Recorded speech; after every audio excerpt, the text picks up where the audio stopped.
Ito. Ikaw lang yung isa sa mga rare siguro na tao na meron kang pagkakaibigan kay President Bongbong Marcos at saka kay Vice President Sara.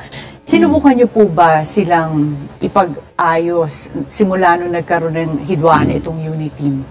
Well, nung inumpisa ko yan, ang totoo niyan, Sara, sigurado na mananalo for president. Nobody could beat her. Very popular at that time. Now, coming from a very veteran politician, hindi na sabi niya, mananalo yun. Di ba? Kaya nga, sabi nga di ba, naalala nyo, binati ko si Vice President Sara Duterte nung sinabi niya yan, one time. Sinabi niya yan Sabi niya, sa akin na yung presidency. Di ba? Meron siya sinabing ganun It's already mine. Pero, hindi niya tinuloy. Alam mo, noon, yun ang because of the success of Tatay Digong. Kaya, gusto nila tuloy-tuloy and they want VP Sara to run for the president. No, di ba? And alam natin, lahat suporta na nandun From the politicians, kasi wala sila yung tao nasa kanila 80 plus ang ratings ni Pangulong Duterte. So definitely, they want the same. And ganyan naman na nangyari din sa Davao. Di ba? Mayor si Pangulong Duterte, tapos gusto si Vice President si Vice President ang maging maging sumunod na mayor pag wala na si PRRD. Ganun na nangyari. So tama si si Manong Chavit na talagang eto na yung siya na kanya na yung pagiging presidente. Si Bongbong naman, nakiusap si Amy Marcos sa akin, natulungan si Bongbong for his vice presidency dahil dinaya lang, sabi niya, tawagin muna yung mga leaders sa North bago ako. Tingnan ninyo ang pumipihit.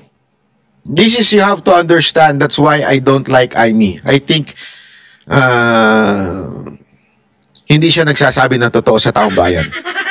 Hindi, sa tingin ko lang, that is my opinion. I think meron siya itinatago na nakakaintindi sila lang. Yung pamilya lang nila. That's why I do not trust her. Okay? Kung makikita niyo dito, Bongbong Marcos is not a strategist. Bongbong Marcos is nothing but kung ano yung pinotray ni Amy Marcos dun sa pelikula niya. He is nothing but somehow is just being puppet by, tingnan nyo sinong pumipihit ng political career ni BBM? Senator Amy. From the very beginning. That's why I do not believe na magkaaway sila ngayon. Ako, I do not believe na magkaiba sila. Yung mga patutsyada ni Amy Marcos, panis, yun? Supot, ika nga. Pansinin nyo, hindi niya nga sinisising kapatid niya ever Bakit? Kasi part of the plan. Na kunwari, sisihin yung mga palpak dun sa mga tauhan, pero hindi naman kay Bongbong Marcos. Para ang dating, you're sparing your brother para lang, di ba, babanatan mo yung mga gabinete niya. Sa akin, that's stupidity.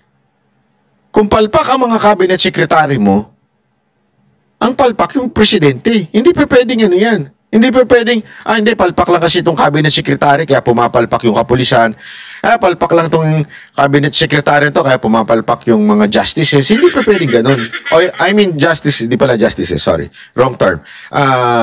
Yung prosecution ng DOJ o NBI o whatsoever. Diba? Hindi natin pwedeng sabihin ganun. Pumapalpak lang sila at hindi kasalanan ng kapatid mo. Ang kapatid mo ang big boss, supposedly. Tapos sasabihin mong wala silang kinalaman. Dito pa lang, kitang-kita nyo na ang pagpihit ng political career ni BBM from the very beginning, si Amy Marcos. Tapos all of a sudden, magkaaway na sila ngayon. Ano yun? Hindi totoo yun. Magkamag-anak yan, magkapatid yan Ang gumalaw ng politika ni BBM, si Amy, tapos magkaaway na sila bigla ngayon. Bullshit. That's not the truth. I don't think so. Pagbigay ng desisyon ko na tutulong sa inyo ako. I will invite them, Manong, all the leaders in the North, but I'll use your name because you're the president of the Mayor's League. Sige ako. Nimbita niya, dumating naman lahat. So, pagdating doon, sabi ni Amy, thank you for coming. So we could start the early campaign of Bongbong for Vice President. Dinaya lang sabi niya. But Manong Chavez has a plan. Manong, can you tell us a plan? Kako, magpa-file tayo for President. Ay, for Vice. Marami kang makakalaban dyan. Kung ang gusto ko mangyari, mag-file tayo ng for President, wala pa nang magpa-file Pero pag nag-file si Sara, you have to slide down. Then I have the leverage to talk to Sara, ikaw ang Vice, protected ka na. Palakpakan sila, si BBM, salamat Manong. Kita niyo yung plano? At si BBM mismo nagpasalamat din. That was the plan. Di ba? President muna si VP Sara Duterte, tapos, sorry. President pala si tatakbuhin ni Marcos, tapos pag nag-presidente si Sara, bababa si Marcos. Ganun dapat. Yeah? Yun ang plano All pa noon ang lumabas. COVID. So, nakiusap ako sa Department of Health, pwede small group. So, nag-ayos ako, being the president of the Mayor's League, regional mayors. Isang region, lahat ng mayors. So, nakilala si Bongbong sa mga mayors. Yung mga mayors nga, paano si Sara? Then, nag-uusap na kami ni Sara, may plano ako dyan ako. So, kita mo kahit yung mga mayor si VP Sara talagang gusto nilang presidente. Kung hindi lang pinersuade ni Governor Chavez yung mga mayor, sinabi, hindi, may usapan na kami ni Sara. For president. Sara for president Hindi, okay lang yan ako. So, nakako naman si Bongbong mag-slide down. In the end, bakit hindi po nag-slide down si nagkataon ng problema nung popular na si Bongbong dahil sabi sa akin ni Bongbong noon, Manong, ang swerte ko, ikaw ang presidente ng Mayor's League. Puro mayors ang minimit ko ngayon. Ang laking tulong ng mga mayors. Nung tumakbo ako noon, wala akong isang mayor, sabi niya. So grabe yung ginawa ni ni Chavez Singson, Di ba? Di, alam mo, yan po kasi talaga ang sikreto sa national yung mga mayor.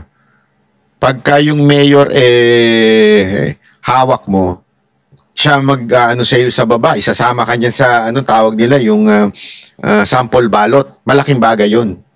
Pag binitbit ka ng mayor, kaya nililigawan ng bawat tumatakbong presidente, tumatakbong senador, ang mga mayor ng mga lungsod. Ikakampanya ba siya o ganun. Ang naglakad doon si Chavez. So, dapat malaking utang na loob ni Marcos dito kay Chavez. Yun ang totoo. Pero nagka-momentum na po siya, ayaw na mag-slide down. No, wala nang pagkakataon na gano'n dahil nung kinausap ko si Sara na pag nag-file ka, willing si Bongbong, yun ang usapan namin dahil kami mga mayors, committed na kami sa iyo. As we have committed. So he's willing to slide down. Hindi naman, hindi na ako tatakbo ngayon, next time na lang, sabi niya. Bakit naman? Hindi, marami rin hindi ko nang makwento yung mga bang nangyari So, ayaw na niya. So in the end, so ako kay Bongbong, bingo ako, wala ka lang kalaban. Bingo siya. So talagang may utang na loob. Hindi lang kay Chavez Singson itong si Bongbong Marcos. Kahit po kay VP Sara, kung hindi nag-Vice President si VP Sara Duterte, olat ka. Hindi ka mananalo. At saka, yung mga mayor, talaga si VP Sara Duterte gustong maging presidente. Hindi ikaw.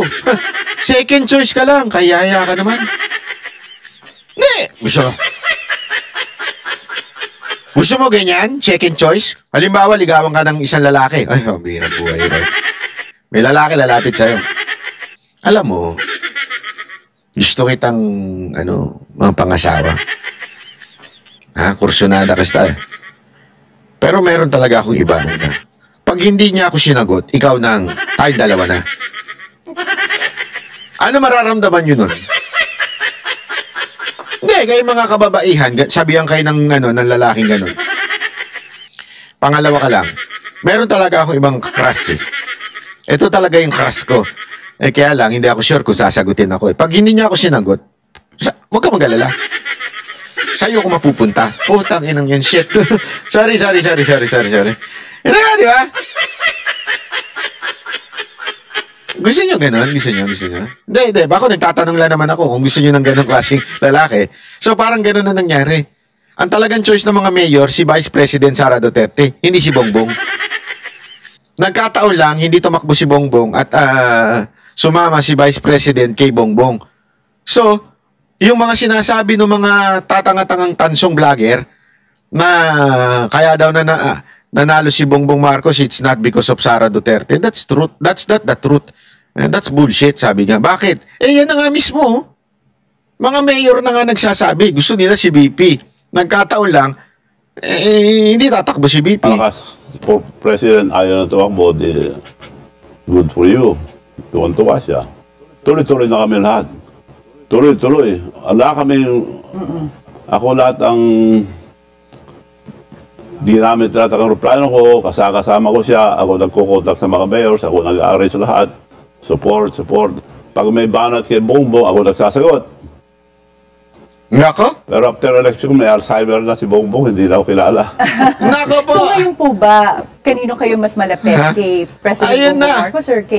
Pero bago natin i-discuss yung Alzheimer ni Bongbong, hindi, may maganda siyang dito ha. Meron siyang binitawan dito, hindi ko alam kung paano niya sinasagot. Sabi niya, pag may banat kay Bongbong, ako ang sumasagot.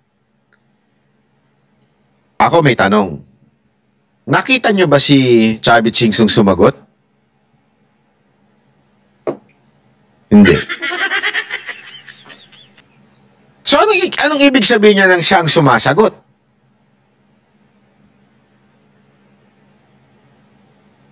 Alam mo, isa lang masasabi ko. Meron talagang farm.